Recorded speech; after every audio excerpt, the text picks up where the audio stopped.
आज का जो टॉपिक है वो विशेषण के ऊपर है। तो आइए हम लोग देखते हैं विशेषण किसे कहते हैं। उसमें पर विशेषण आएगा, उसे किसे कहते हैं, पर विशेषण किसे कहते हैं, विशेषण के कितने भेद हैं, तो हम बारीकी बारीकी से देखेंगे और ट्रिक के माध्यम से समझेंगे, बिल्कुल आसान भाषा में, आसान तरीके से। तो आइए चलते हैं। विशेषण, विशेषण किसे कहते हैं? विशेषण का मतलब होता है कोई चीज़ की विशेषता जो बताता है उसे विशेषण कहते हैं। आइए देखते हैं। जो संज्ञा और सर्वनाम की विशेषता बताता है उसे विशेषण कहते हैं। जो संज्ञा, संज्ञा किसे कहते हैं? किसी वस्तु, व्यक्ति, स्थान के नाम को संज्ञा कहते हैं। और सर्वनाम किसे कहते हैं? संज्ञा के बदले हम जिन शब्दों का प्रयोग करते हैं उसे क्या कहते हैं? सर्वनाम। जैसे तुम, हम, वह, ये सब क्या हो गया? सर्वनाम हो गया। तो इन दोनों की जो विशेषता बताएगा उसे क्या कहेंगे? विशेषण कहते हैं। जैसे अच्छा, बुरा, सुंदर, लाल आदि, यह सब क्या हो गया? विशेषण का उदाहरण हो गया। नेक्स्ट है, इसी में आता है पर विशेषण किसे कहते हैं? पर विशेषण किसे कहते हैं? अब विशेषण हो गया तो पर विशेषण किसे कहते हैं? जो विशेषण की विशेषता बताता हो। विशेषण में संज्ञा और सर्वनाम की विशेषता बताता है। जो विशेषण की विशेषता बताता है उसे पर विशेषण कहते हैं। अब देखिए उदाहरण के तौर पे, कोमल बहुत मोटी लड़की है। कोमल बहुत मोटी लड़की है, इसमें बहुत क्या हो गया? ये विशेषण का भी विशेषता बता रहा है कि कोमल जो लड़की है वह मोटी है। क्या है? मोटी है। और इसका पर विशेषण बहुत मोटी है, यानी हद से ज़्यादा मोटी है। तो ये अगला है, विशेषण के 4 भेद होते हैं। अब कोई पूछेगा कि विशेषण के कितने भेद होते हैं, तो विशेषण के 4 भेद होते हैं। कौन कौन से होते हैं? तो पहला होता है गुणवाचक विशेषण, दूसरा होता है संख्यावाचक विशेषण, तीसरा है परिमाणवाचक विशेषण और चौथा है सार्वनामिक विशेषण। बहुत कम लोगों को ये बात पता होगा कि संख्यावाचक विशेषण और परिमाणवाचक विशेषण के भी दो भेद होते हैं। कितने कितने भेद हैं? दो भेद होते हैं। तो देखिए वो कौन कौन से भेद हैं। तो संख्यावाचक विशेषण के 2 भेद, निश्चित संख्यावाचक विशेषण और दूसरा है अनिश्चित संख्यावाचक विशेषण। नेक्स्ट, परिमाणवाचक विशेषण के भी 2 भेद हैं। पहला है निश्चित परिमाणवाचक विशेषण और दूसरा है अनिश्चित परिमाणवाचक विशेषण। आपको यहाँ तक समझ में आ गया होगा कि विशेषण किसे कहते हैं, पर विशेषण किसे कहते हैं और विशेषण के कितने भेद हैं और वो कौन कौन से हैं। तो नेक्स्ट हम लोग चलते हैं गुणवाचक विशेषण की तरफ। तो गुणवाचक विशेषण किसे कहते हैं? जो शब्द संज्ञा और सर्वनाम के गुण, रूप, रंग, आकृति को बताता है उसे क्या बोलते हैं? गुणवाचक विशेषण। अब कोई व्यक्ति को गुण के आधार पे है ना उसको डिसाइड कर सकता है कि उसका व्यवहार कैसा है, उसकी आकृति कैसी है, तो उसे एक गुणवाचक विशेषण कहते हैं। जैसे मोटा लड़का, इसमें मोटा क्या हो गया? लड़का का गुण हो गया कि लड़का क्या है? मोटा है।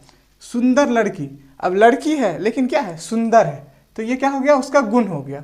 नेक्स्ट है संख्यावाचक विशेषण। संख्यावाचक विशेषण, जो शब्द संज्ञा सर्वनाम के संख्या से संबंधित, यानी जब विशेषण में संख्या से संबंधित जो होगा उसे क्या बोलेंगे? संख्यावाचक विशेषण। जो शब्द संज्ञा और सर्वनाम के संख्या से संबंधित होगा उसे क्या कहेंगे?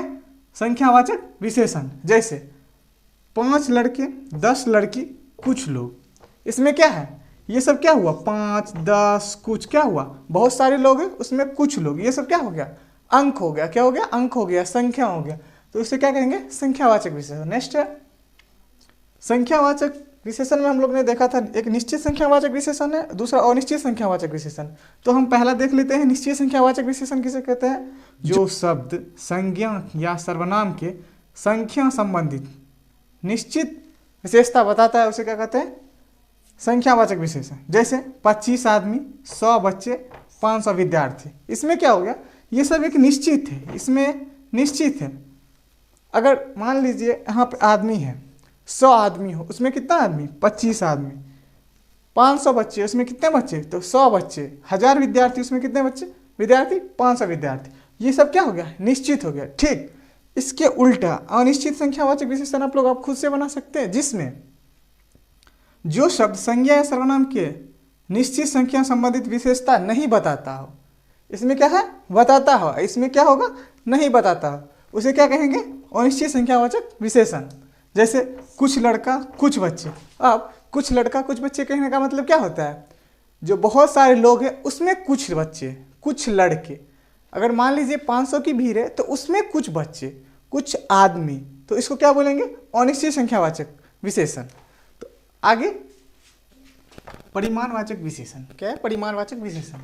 जो शब्द संज्ञा या सर्वनाम के मात्रा संबंधित अब मापते किसको हैं? गेहूँ, चावल, तेल, इसी सब को नापा या मापा जाता है। तो जो शब्द संज्ञा सर्वनाम के मात्रा संबंधित विशेषता बताता है उसे क्या कहते हैं? परिमाणवाचक विशेषण।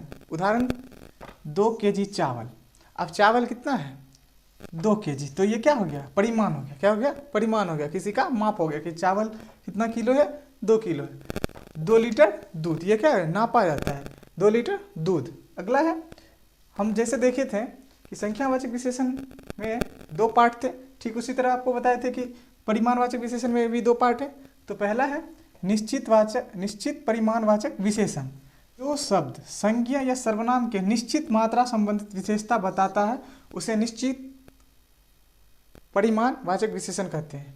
जो शब्द संज्ञा या सर्वनाम के निश्चित मात्रा संबंधित विशेषता बताता है उसे निश्चित परिमाणवाचक विशेषण कहते हैं। जैसे 5 kg गेहूँ। 5 kg गेहूँ क्या है? एक निश्चित मात्रा बताया गया है कि गेहूँ जो है वो कितना kg है? मात्र 5 kg है। तो जो निश्चित बताता है कि ये बस इतना ही है, जैसे यहाँ गेहूँ है कितना kg है? 5 kg है, तो ये क्या हो गया? निश्चित परिमाणवाचक विशेषण। और अगला है अनिश्चित परिमाणवाचक विशेषण। तो अनिश्चित परिमाणवाचक विशेषण का मतलब, अनिश्चित का मतलब क्या है? उसकी कोई सीमा नहीं है, कोई सीमा नहीं है। तो अनिश्चित परिमाणवाचक में हम लिख सकते हैं जो शब्द संज्ञा या सर्वनाम के निश्चित मात्रा संबंधित विशेषता नहीं बताता है उसे क्या कहते हैं? अनिश्चित परिमाणवाचक विशेषण कह सकते हैं। उसका उदाहरण देख लीजिए, थोड़ा आटा। अब मान लीजिए 10 kg आटा, कितना है? 10 kg आटा, उसमें कितना है? थोड़ा सा आटा, कितना सा? थोड़ा सा आटी है। अब दाल है, 5 kg दाल होगा, उसमें थोड़ा सा दाल, इसमें कोई मात्रा बताया गया है कि 5 kg में 2 kg 1 kg ऐसा नहीं ना बताया गया, तो उसमें थोड़ा दाल। अगला है सार्वनामिक विशेषण। जब सर्वनाम शब्द के ठीक पहले संज्ञा शब्द आता है तो वह सर्वनाम शब्द विशेषण बन जाता है। जो सर्वनाम शब्द होगा वो क्या होगा? विशेषण बन जाएगा। तो इस विशेषण को क्या कहेंगे? सार्वनामिक विशेषण। जैसे वह घर मेरा है, क्या है? वह घर मेरा है।